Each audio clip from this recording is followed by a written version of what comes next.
Welcome to the Week in Review, a show that brings you up to date on the week that was. Here are the top stories. World's second largest automaker files for bankruptcy. Economic turbulence adds millions to South Asia's Hungary. First ever woman elected Speaker of the Lok Sabha.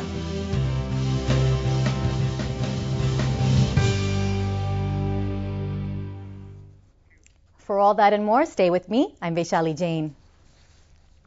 The world's second largest car maker, General Motors, filed for bankruptcy on June 1st, an event many thought would never come.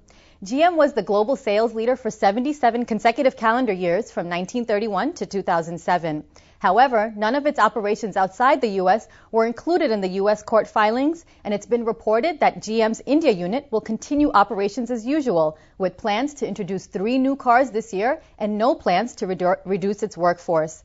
Kapil Arora, a partner in the automotive practice at Ernst & Young, gives us some insight. Firstly, I think, this is clearly an unprecedented event, to see the likes of General Motors actually, go for Chapter 11, it represents a time that many people thought would never have come. Having said that, as far as the Indian operations are concerned, the Indian operations have been operationally profitable for the last 5 odd years. GM sells about 75 to 80,000 units a year, largely under the Chevrolet brand name. And there is already an existing facility with another one in the works. So GM's investments in India are already committed, and that's likely to continue because India is certainly a growing market. Having said that, I certainly think there will be a challenge in terms of consumer behavior and how this filing is perceived in the minds of potential car buyers and how that might alter their behavior. Being associated with a company where sales or service or other issues may kind of create a question mark in the minds of buyers. So there is an event in the minds of customers, but from a company standpoint, I think they're going to commit to business as usual as much as possible. UNICEF released a report this week titled The Impact of the Economic Crisis on Women and Children in South Asia. The report says that the turbulence in commodity and financial markets, coupled with the economic crisis, has added millions more to the list of those suffering from chronic hunger in South Asia. Daniel Toole, the regional director of UNICEF in South Asia, cites the gravity of the situation.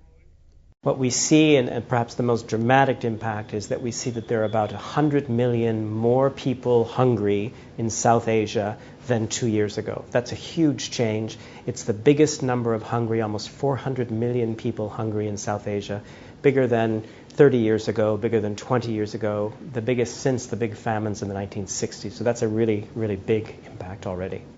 The report calls for urgent action by the various governments in the South Asian region, without which, it cautions, nearly 20% of the world's population will sink further into poverty and malnutrition with long-term negative consequences for growth and development.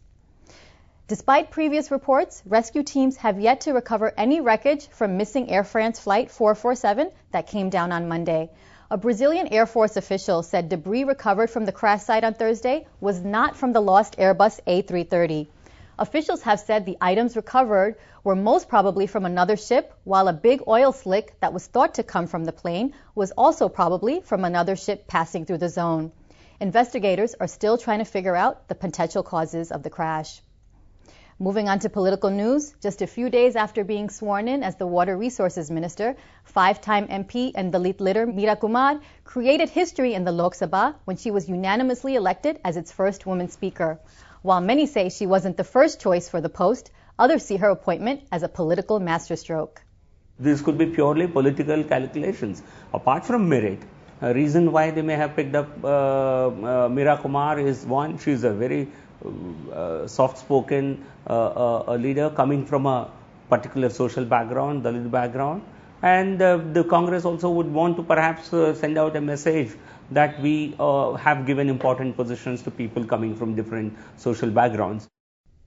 After Congress scored on empowerment by appointing a Dalit woman as a speaker, the BJP played a trump card by appointing 6-time MP and veteran tribal leader Kariya Munda as a deputy speaker.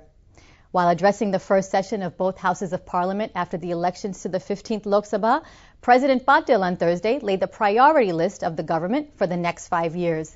In her address, Patel also mentioned that reshaping of relations with Pakistan would depend on its sincerity in preventing terrorist groups from launching attacks against India. And finally, U.S. President Barack Obama, in a 55-minute-long speech at Cairo University, addressed the Muslims of the world and called for a new relationship based on mutual respect and dialogue.